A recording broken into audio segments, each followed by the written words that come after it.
Hi అండి. నేను మీ మనోహర్ మాణిక్యాల. So, మీ పిల్లలకు తెలుగు స్కిల్స్‌ని డెవలప్ చేయడానికి మనం ఈ రోజు నుంచెల్లి వీడియో సిరీస్ అనేది స్టార్ట్ చేస్తున్నాము. సో, కంగ్రాచ్యులేషన్స్ నేనెందుకు చెప్తున్నాను అనంటే, your children is going to become one of the successful child to deliver Telugu language skills.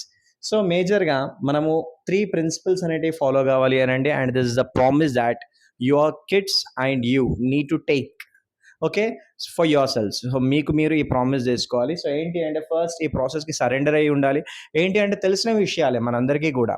But practice చేసే విధానం, అప్లై చేసే టెక్నిక్స్ అనేవి డిఫరెంట్‌గా ఉంటాయి. సో, ఈ ప్రాసెస్‌కి సరెండర్ అయ్యి ఉండండి. And second thing is that belief.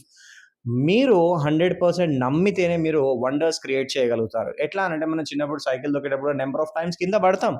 పడ్డా గూడా మనకేముంటది నేను ఖచ్చితంగా సైకిల్ తొక్కుతా అని చెప్పి మనల్ని మనం బిలీవ్ చేసినప్పుడే 100% రిజల్ట్ వస్తది. సో, అదే విధంగా ఇప్పుడు మీరు తెలుగులో గూడా ఎక్స్‌పర్ట్స్ అయితామని మిమ్మల్ని మీరు నమ్మాలి. అండ్ ట్రస్ట్ జేయాలి ఈ ప్రాసెస్‌ని. So, surrender, belief and trust ఇవి 3 ఉన్నప్పుడే మనం ప్రాసెస్ లోపల ది బెస్ట్ అవుతాం. Thank you.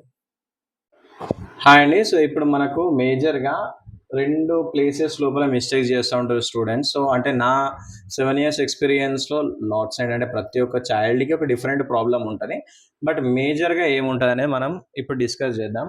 సో, ఇప్పుడు కూరగాయలు అనే ఒక పదం ఉందనుకోండి. సో, ఎక్కడ మనం దీర్ఘంగా అంటే కొంచెం ఎక్కువ సేపు పలికే వాటిని దీర్ఘంగా పలికే అక్షరాలు అని అంటాము. సో, ఏది దీర్ఘంగా పలుకుతున్నాం, ఏది మనము short sound and long sound అన్నమాట. ఇప్పుడు కూ ర చూడండి ఇది లాంగ్, ఇది షార్ట్. సో, ఇక్కడ ప్రాబ్లమ్ అవుతుందన్నమాట. సో, ఏంటి అనంటే సో, లాంగ్ సౌండ్‌ని, షార్ట్ సౌండ్‌కి వాళ్ళకి తేడా తెలవక ఇట్లా కూరగాయలు అని ఇట్లా రాసేస్తారు. సో, దీర్ఘంగా పలికే వాటికి దీర్ఘాలొస్తాయని జెప్పేసి అండ్ షార్ట్ సౌండ్స్‌కి అవి రావు. సో, ఈ డిఫరెన్స్ తెలుసుకోవాలి మేజర్‌గా. అండ్ నెక్స్ట్ ఏంటిది అనంటే, వాళ్ళకు ఇప్పుడు కర్మ అనే ఈ వర్డ్‌ని జూడండి. సో, ఇక్కడ ఏంటిదంటే రాకు మా ఒత్తు పెట్టినాం ఇక్కడ. ఓకేనా? సో, అంటే అక్కడ మనము లైక్ అక్షరాలకు ఒత్తులు ఎలా బెట్టాలి? గుణింతాలు ఎలా బెట్టాలి? సో, ఇది రాదన్నమాట. సో, అదెట్లా రాస్తారు? కర్మ. ఓకే. సో, ఇలాంటి మిస్టేక్స్ మేజర్‌గా జేస్తూ ఉంటారు. అండ్ కొంతమందికైతే అసలు అక్షరాలు అంటే కా నుంచి రవతి వరకు గూడా అంటే దేనికి ఎట్లా మనం రాయాలి? ఆ వర్డ్‌కి ఉచ్చారణ ఎలా వస్తుంది? మనము ఎలా అయితే లైక్ మాట్లాడుతున్నామో దాన్ని వినికిడి శక్తితోని విని మనము పర్ఫెక్ట్‌గా ఎలా లెటర్ రాయాలి? సో, ఇక్కడ చాలా డిఫరెంట్ ప్రాబ్లమ్స్‌ని మనము ఫ్యూచర్ వీడియోస్‌లో డిస్కస్ చేస్తూ పోతాము. మనం మేజర్‌గా ఏంటిదనంటే ఈ వీక్ టార్గెట్ ఒక 5 లెవెల్స్ పెట్టుకున్నామండి. అవేంటి అనంటే నుంచెల్లి అహా వరకు పర్ఫెక్ట్‌గా నేర్చుకోవాలి. అండ్ రెండో థింగ్ ఏంటి అనంటే